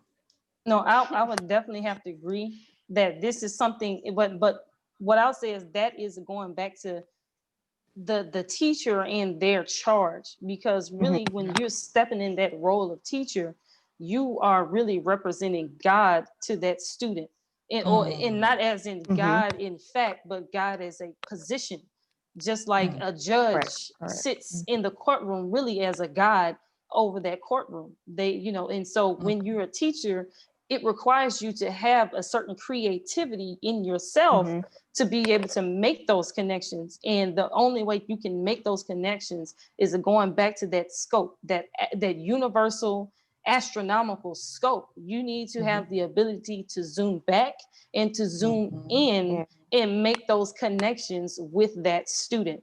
Because again, everybody says, what does that have to do with the price of tea in China? But a master teacher would tell you how the price of tea in China affects your taxes, where in your local government, and how that affects how much you have to pay for that tea when it reaches you. But again, that goes with being able to sit in that godly position and make those connections. So that title as teacher, even though in today's world is not taken, with weight, but that title of teacher is so heavy in and of itself. And that's what this course is an introduction to. It's even an introduction to the teacher. It's challenging the teachers. You're not going to be able to just sit back in the passenger seat and let this prefab curriculum drive you. Even as the teacher of that subject, you're going to have to engage in that yourself. And you're not just going to have everything given to you. So again, you're always going to be learning, even as a teacher. And that is what makes a master teacher just that. Exactly. That goes back to one of the attributes when you said that God being in the center, to the attribute of Rob, and Sister Shelley, talked about the position of the teacher, and talked about the position of the teacher relative to the student. But and Sister Gabrielle talked about the same thing. But that's what Rob is. And a teacher is called, a rabbi is the same thing, a teacher. A rabbi is Arabic, the same word as teacher. And that is, in Arabic, words both have masculine and feminine in nature, and Rab is feminine in nature. And so when we talk about the Rabbil Alamin, talking about the God that takes us in our most crude state and evolves us stage after stage into our eventual perfection. And so in our lessons, it talks about tell your teacher what you don't know, and she, what's the here. And so it uses the attribute of she, and many of us in our misunderstanding of what that means takes it literally as it is a female, but it doesn't necessarily mean a female. It talks about the attribute of nurturing, that Rob, that Lord of the worlds. And so with that being said, just want to touch on one more thing Sister Shelley said about the study of self. That's why the Honorable Minister Louis Farrakhan told us that we must begin our curriculum with that one question: who is the original man? That puts the student dead center at the study. Mhm. Because in order to ask that question is a study in self. Mhm. So that in and of itself, and really that is the major, is almost, that question is almost like the universe itself. Because Right. all the other questions that are in the student enrollment really can be found in the first question, all the questions and answers. So that's how important, that's how profound a supreme wisdom curriculum, I see you, Sister Dame Wazelle, a supreme wisdom curriculum is. It's a universal curriculum that is designed for a universal people. And as long as your scope is limited, you will never be able to see it. For what long as, let me correct that. As long as our scope is limited, we'll never be able to see it. And so we have in front of us the best student in the class of the Most Honorable Elijah Muhammad that is guiding us in our studies. So I say that we need to look at him. We need to listen to him. We need to go where he says go and stay from where he says stay from. Sister Demoiselle? Oh, I was just smiling about who is the original man, because then you were saying um how the minister say that that's the important question that we need to start with. And it's had me think about that it really is, because right now that's who the world is vying for the position for. Like who is the original man? Because the original man is God. Hmm. And so Hmm. if you ask that question and you start peeling back some things, because that goes into history, that goes into all the different types of study, just that Yes. one question. And Yes. so when you start peeling these things back, you're gonna find everybody. So not just Yeah. you're gonna find a whole bunch of people. Yes. And so All that's the that's people. kind of what was exactly. And so that's you're gonna find yourself in that question. That is And it. so That that's is that's it. kind of what I was just laughing at, or kind of smiling at rather, because right now that's really the battle that everybody's having right now. Who is the original man? It Because if is. that is the case, the original man is going to be the ruler. So who is Hmm. the original man? As Ludacris said, you going for the number one spot. Yep. Anyway, I wanted to go back to this point before we close that, because we're right at time. Is that Sister Shelley? I knew it was something I wanted to say, but my mind was going everywhere. It went to the far planet Pluto a couple of times. I think it made 10 trips. At Yeah, that. we on 10 today, huh? Yeah, we on 10. So it went 10 times. And You now it's like back. that? You like that? Got it. I like that. So this was what I wanted to say about what you were talking about the curriculum. I just had to come back to, is that in this new paradigm, we have to do something called collapsing the curriculum. Collapsing the curriculum moves us faster through the, when you think about it, I just want us to really just think about that. In this current state, if we're lucky, we can make it to 100. Hopefully, we'll extend life if we follow how to eat to live. Might be Or a not good, get shot. yes, while black. Right. That's what I'm Taking saying. vaccine. Look, taking vaccines. Vaccines or whatever all this Mhm. foolishness is out here. Right. If we're lucky, we can get to 100. If we follow how to eat to live, we might be able to make it to 240. Maybe. But think about, in this period of time, having to learn about 76 quintillion miles in diameter of information, the universe. Mm-hmm. I think you're going to have to move a little bit faster than, I mean, we can't. You just said collapsing the curriculum earlier. Like Sister Gabrielle talked about those first people that were here that had to, come up with really everything. That's it. And the minister said, if you want to know about Allah, study how you were. I mean, they collapsed all that down into 9 months. That's right. Look at being pregnant. So Yeah. Mm-hmm. Yeah. So yes, It took it can be 6 done. trillion years, according to the teachings of the Most Honorable Elijah Muhammad, for Allah to self-create. And he did the same thing within the womb of the woman. We don't know at what time this happened. Right. Elephants, I think, are pregnant for 2 years or something crazy like that. But yes, I but think I, he I I figured think I out, heard that before.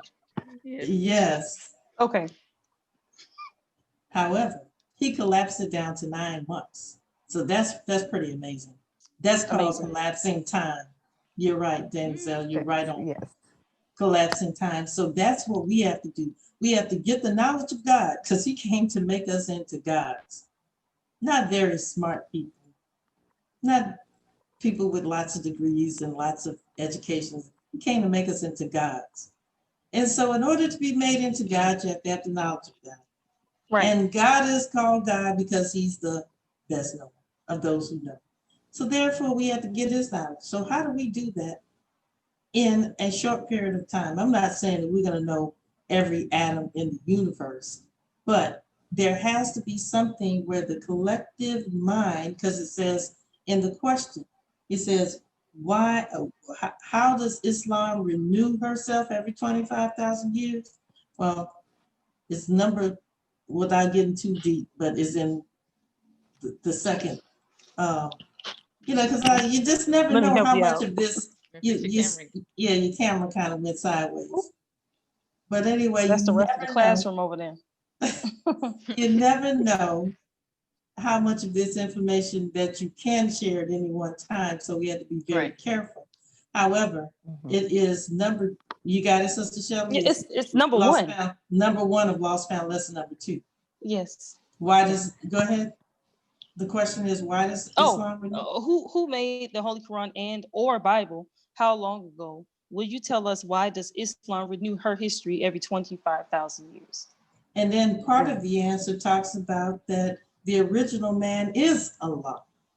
So with this collective mind and all of us mastering certain aspects with a collective consciousness can Yeah, collapse. the Mhm, original It can. people who is Allah. mhm, Yeah. mhm. Exactly. 'Cause So how long did it take Master Muhammad to study and then bring us this little 42 years, thin 42 book years. for us Yes. to, It, you know, yep. collapse Uh, it? No, collapse it's it. Took him yeah. 42 years to collapse and condense that To information down into imagine 20 that pages. to make something that's gonna last forever. Right. But yeah, I see what you're saying, Sister Deborah. How do you collapse it? You piecemeal it and give everybody their job. You do this part, you do that part, you do that part. And then now, what would have taken one person a long time to do, if we work as a collective, we can Right. do it. And we also know that lesson in the making of the mother plane, because that's exactly how it Right. was made as well. It Mhm, was mhm. broken down into different parts, and everybody worked in their part on their own.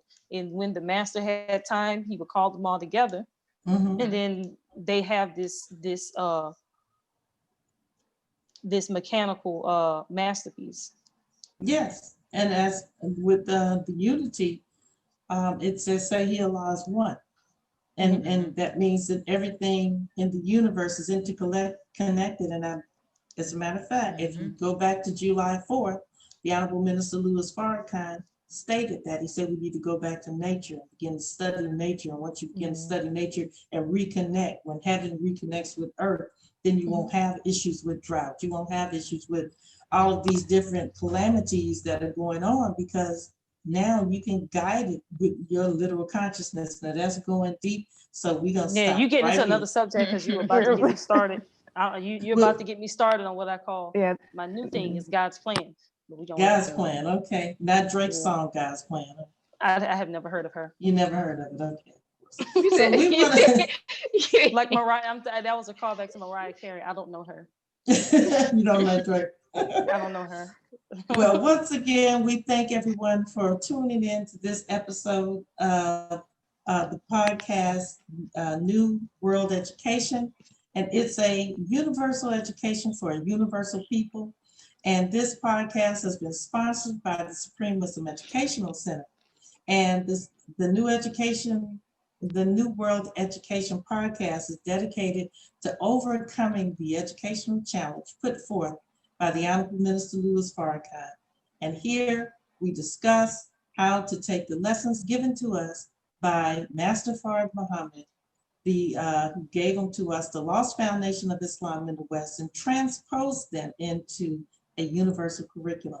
So I want to thank my co-host today, Sister Danielle Muhammad, also sound engineer and production manager. I want to thank Sister Gabrielle Muhammad for bringing her expertise and scientific mind to this podcast. And I want to thank Sister Shelley, our special guest today, for coming and blessing us with her presence and her beautiful smile. And she will be teaching a class starting on October 5th, the Supreme Wisdom Curriculum Orientation class. You are in for a treat if you sign up for it. Yes, absolutely. You will never look at education the same again after you take this class, at least not the education of this world. And to that end, I want to talk about that we have a scholarship giveaway for 2 deserving students for enrollment in the School of Curriculum and Instruction Teacher Training Program at the Supreme Wisdom Educational Center. And you can see in the description box below the qualifications for the giveaway. We would love to have you come study with us. And please visit us on the web at www.supremewisdomeducationalcenter.org. And we want to thank you. Thank you for tuning in, and may Allah continue to bless you. And next week we will be coming back to you with another very insightful expansion of our consciousness as it relates to the Supreme Wisdom Curriculum. May Allah continue to bless us all. As I leave you in peace, Assalamu alaikum. Walaikum salam. Alaikum salam.